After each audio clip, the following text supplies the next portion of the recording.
the architect of a major shift in the United States-China strategy.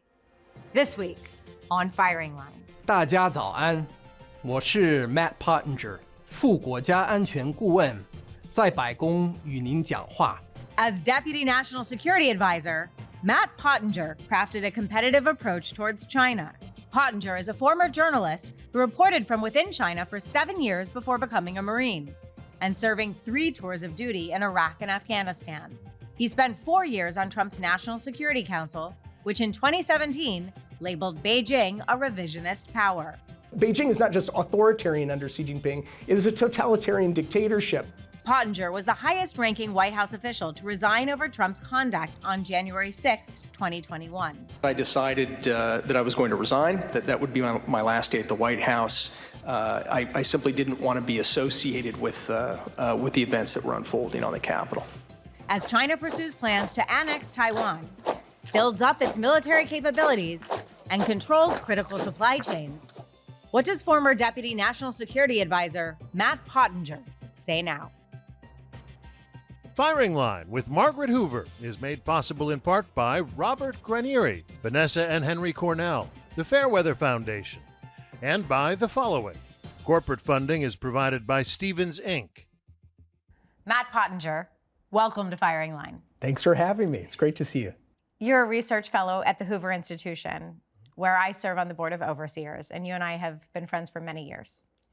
You often describe China under Xi Jinping as leading an axis of chaos with other autocracies around the world, and you believe that China is already waging a Cold War against the United States. What is the number one thing you think Americans need to know about China in 2024? Well, one is that they are waging a Cold War that's turning hotter in the form of proxy wars, whether it's the war in Europe. Remember, the European war that's happening right now is the largest on that continent since the World War II ended, right? You also have Hamas doing its worst last October and the war that has resulted from those terrorist attacks that are spreading. The thing that Americans need to know is that Beijing is treating those conflicts as proxy wars against democracies in an effort to really weaken the power and credibility of the United States, to pave the way for a new global order that Beijing is quite explicit about when you read their internal writings. So they like to cloak their ambitions in sort of gauzy terms, but actually it's an extremely careful vision for a world that's more friendly and amenable to autocracies. What is Beijing's intention? Beijing's intention is to render the United States irrelevant. It's not to conquer us. It's not to, if it can avoid it, defeat us in battle in a conventional war, but it is to render us irrelevant. And it's using several different elements of power that we don't usually think of in the United States, right? We don't think about influence operations, covert operations to actually advance the Chinese Communist Party's domestic, regional, and global ambitions. You spent many years in China as a reporter for Reuters and the Wall Street Journal before you joined the Marine Corps and served in Iraq and Afghanistan. Right. What did your experience covering the Chinese Communist Party teach you about how Beijing operates? Well, I was a reporter in the late 90s all the way until 2005 in China. It was a great time to be a reporter in China. China at that point was moving towards a more liberal economic model from a catastrophic one under Mao Zedong. This was where the real flowering of the reform and opening era that Deng Xiaoping seeded was coming into full bloom. Deng Xiaoping was no Democrat. He was no closet Democrat. He used to say that we should never have any trace of a parliamentary democratic system. But he tried to build within the constraints of a single-party dictatorship or autocracy. He tried to build in a little bit more of checks and balances. Xi Jinping has really reversed those modest political reforms to make it a full-blown, single-party, one-man dictatorship. Yeah. And it's really graduated from autocracy to totalitarianism. It's gone back in time in that sense. You have published a new book that you edited and you co-wrote entitled The Boiling Moat: Urgent Steps to Defend Taiwan. Why is Taiwan important to Americans? How do you convince an ordinary American citizen that is in the interest of the United States to go to war, potentially nuclear conflict, with China over Taiwan? Yeah. So first of all, I believe that deterrence is the way that we avoid some kind of a terrible outcome here. We'll get to deterrence. Can you just walk me through the Sure. cascading consequences for the United States and beyond if China were to take Taiwan by force? We'll start with democracy, and then we'll talk about how it's going to make you poor if you're an American. Okay, we'll bring it right home to people's pocketbooks. Okay, so Taiwan is the most successful democracy in Asia, a full-blown democracy that respects minority rights. It has free speech, the separation of powers, and the rule of law. It is democratic China. It is the democratic future that China could have. Right. It's one of the reasons that Beijing wants to extinguish Taiwan as a separate government. It is really partly about that. A big part of it is about snuffing out a story that creates significant problems for the narrative the Chinese Communist Party is telling its people. So then what Curated happens lies. if Taiwan is annexed by force by the CCP? How does that impact Americans' pocketbooks? Yeah, so Taiwan happens to make almost all of the advanced semiconductors in the world. Taiwan makes something like 93% of those chips. Ken Griffin, a hedge fund manager at Citadel Securities, was quoted saying it would be an instant Great Depression if there was a war over Taiwan. Your book makes the case that deterrence is possible, and it lays out a formula for deterrence. However, before we get to deterrence, Xi Jinping in his New Year's address said China's, quote, reunification with Taiwan is inevitable.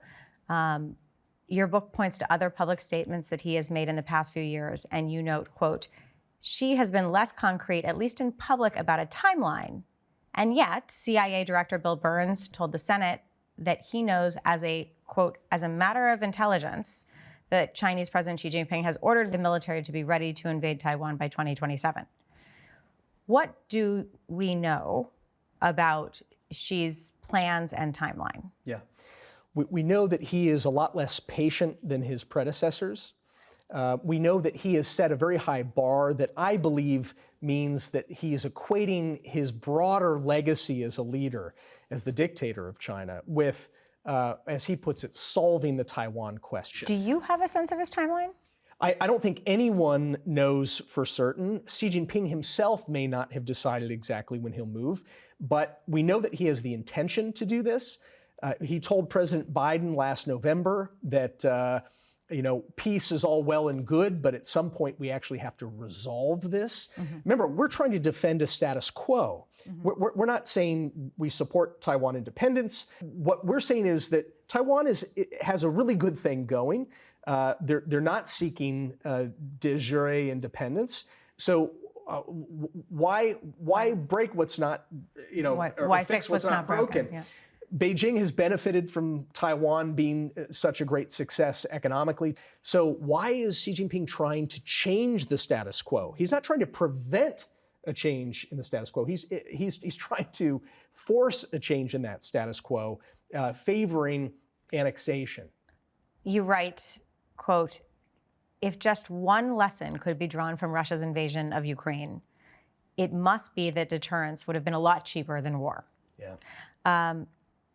Your book delineates a workable deterrence policy.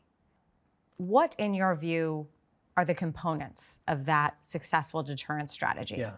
So deterrence is an act of psychology when you boil it down, right? It's really about persuading Xi Jinping that war is not going to work out the way that he thinks it's going to work out, and that he's better off not throwing those dice. He's better off with the status quo than he is with trying to force a change in the status quo using violence.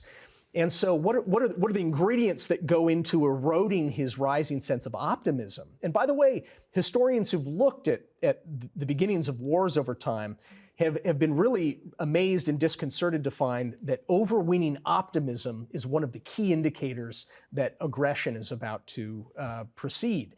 So Xi Jinping right now, we see this rising sense of optimism that either the United States isn't going to be there, or Japan is going to sit this out, or that Taiwan isn't going to improve its defenses quickly enough to really be able to slow down an invasion.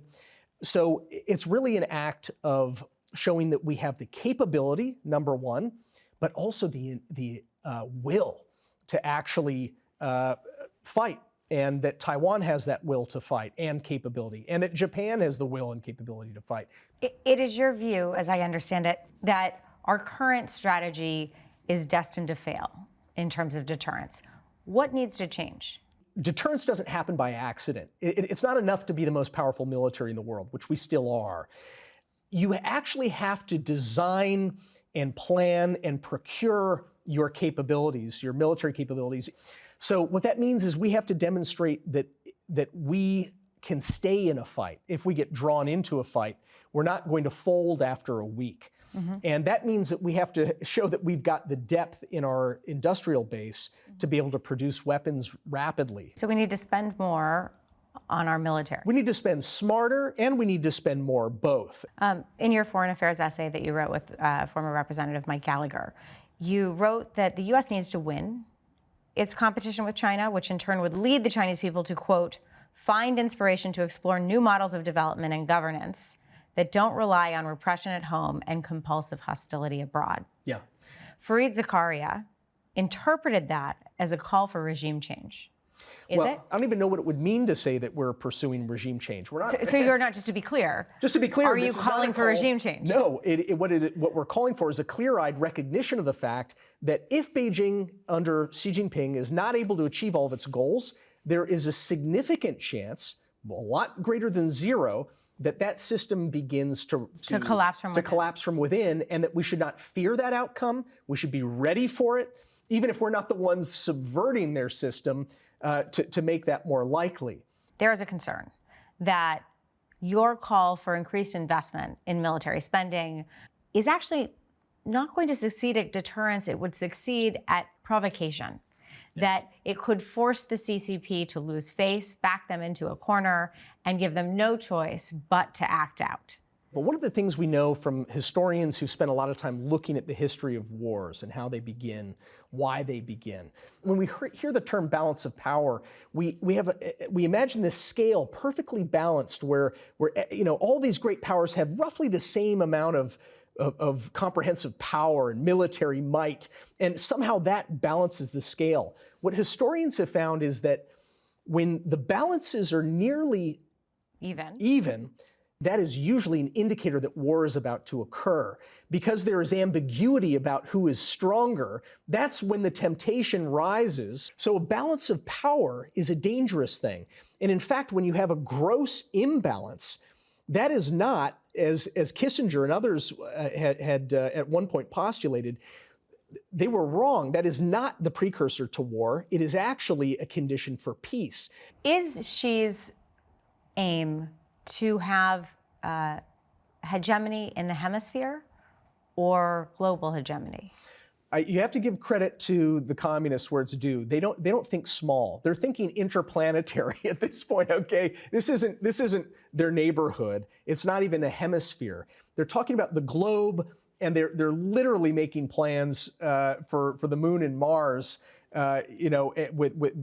are racing ahead right now. So they're talking about a community of common destiny for mankind. That's one of Xi Jinping's bumper stickers.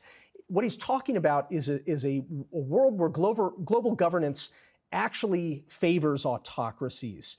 And now he's talking about a community of common destiny for mankind in space.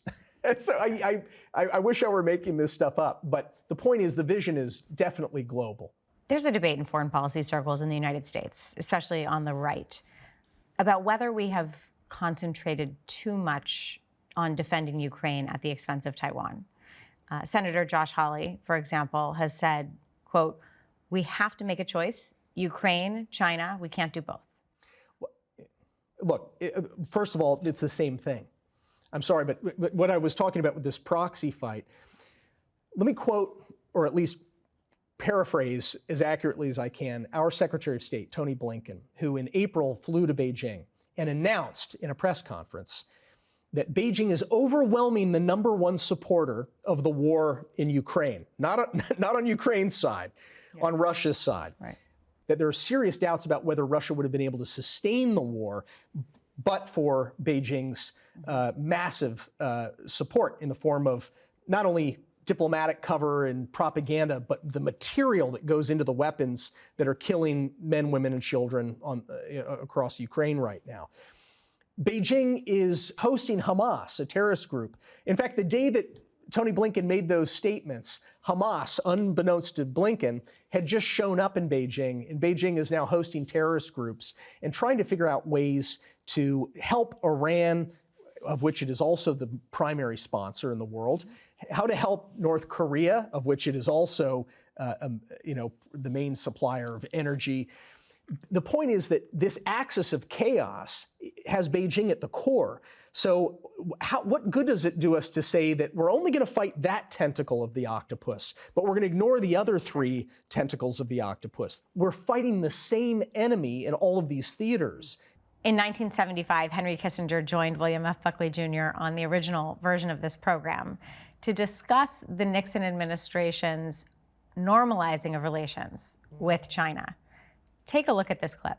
In the world in which we find ourselves now, in the world of nuclear superpowers, in the world in which American power is no longer as predominant as it was in the late 1940s, it is necessary for us to conduct a more complicated foreign policy without these simple categories of a more fortunate historical past.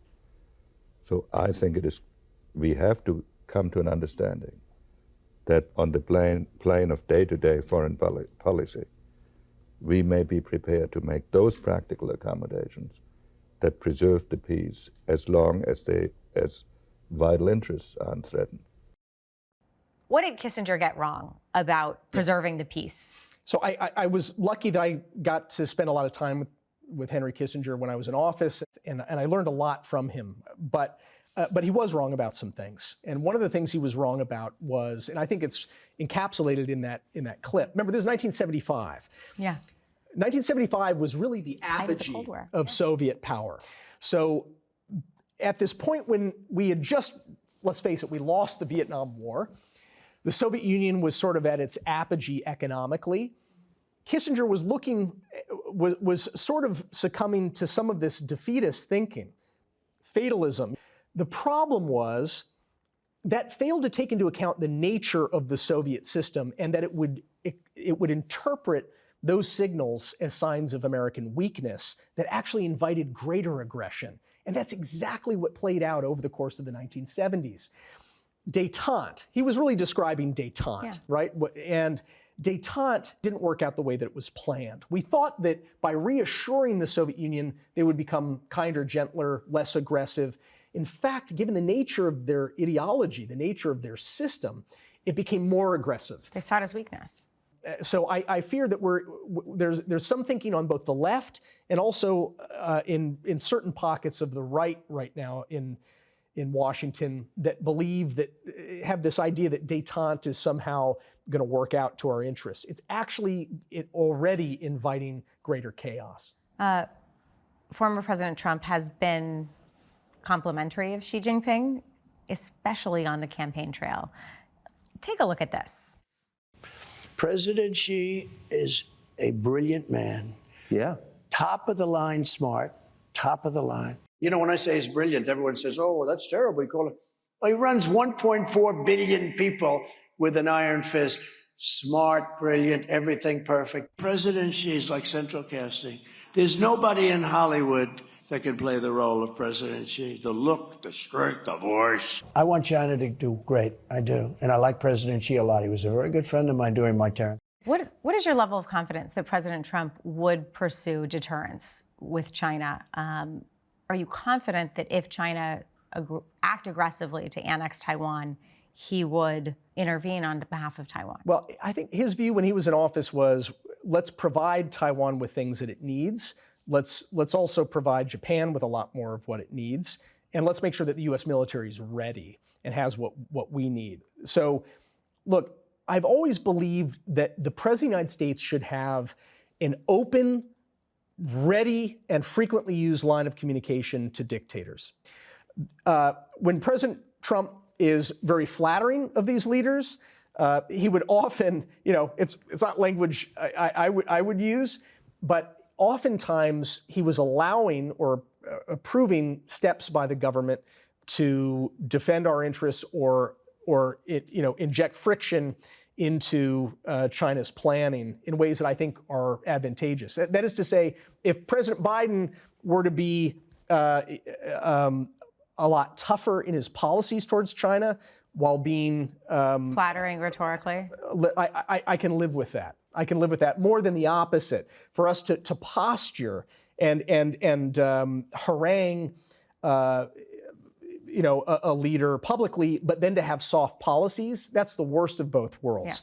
Yeah. Your quote in the Financial Times is saying, if any candidate shows weakness on NATO, Ukraine, and on Taiwan, that will be the preferred candidate for China, even if it means they have to stomach more tariffs. Yeah. Who do you think Xi Jinping would prefer to be the next president of the United States? Yeah, I think that if we look at it from a pure bilateral relationship standpoint, Xi Jinping is more concerned about Trump than he is about Biden.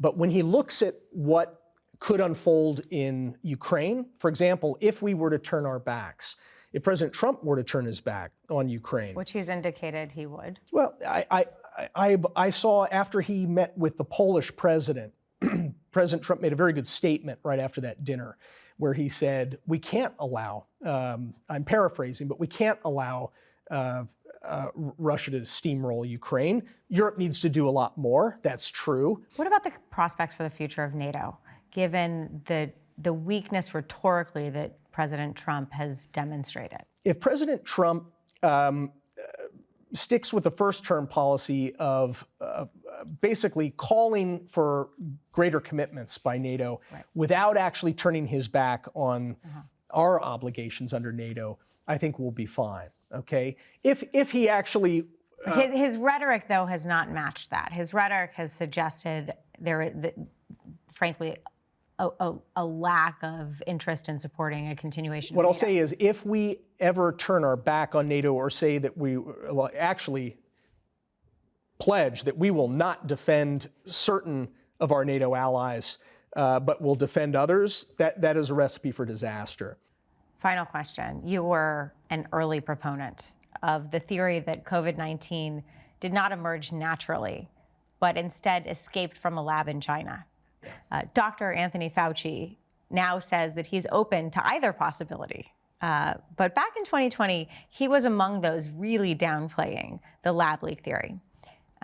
Do experts who treated this as an outlandish idea at the time bear any responsibility for hindering a serious discussion of Chinese culpability?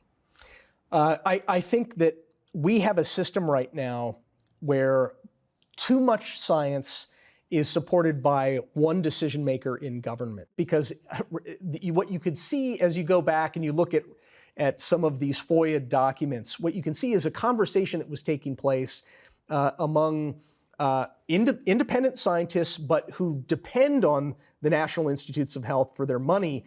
And their original instinct, as you read these emails, it's amazing. Their original instinct was, I don't see how this happens in nature. The way the genetics of this virus do not match up with anything we've seen in nature. It looks, and we also know that the Wuhan Institute of Virology is doing experiments to create exactly the same kinds of viruses that ended up killing 30 million people worldwide. But then many of these people ended up signing a letter soon after saying it must have been a natural virus. That shows a rot at the heart of the scientific community in the United States. And that is not to say the U.S. government should be funding science, but we've got to revolutionize. The incentive structure is not aligned with actually independent scientific thinking. It's aligned with groupthink. Exactly. This was a classic example of groupthink. It's now very clear that the most probable explanation is not only that the virus leaked accidentally, by the way, I don't think there's any evidence that this was intentional, but there's also a growing body of circumstantial evidence that this virus was not entirely natural either. In other words, it was a natural virus that had been improved, if you like, through human engineering. And who knows why they were doing that? It may have been that they were trying to create a vaccine for the Chinese military or for the broader public for dangerous coronaviruses. But what we've ended up with is, according to The Economist magazine, somewhere between 27 and 33 million people dead, including 1.1 million Americans. The fact that we haven't started, 4 years later, we haven't even really begun grappling with the implications, if in fact I'm right, and this was an engineered virus that accidentally escaped, is malpractice. It is malpractice. There's a lot of work we need to do on this front. Matt Pottinger, for your insights and for your service to our nation, thank you for joining me here. Thanks for having me. Firing Line with Margaret Hoover is made possible in part by Robert Granieri, Vanessa and Henry Cornell, the Fairweather Foundation, and by the following. Corporate funding is provided by Stevens Inc.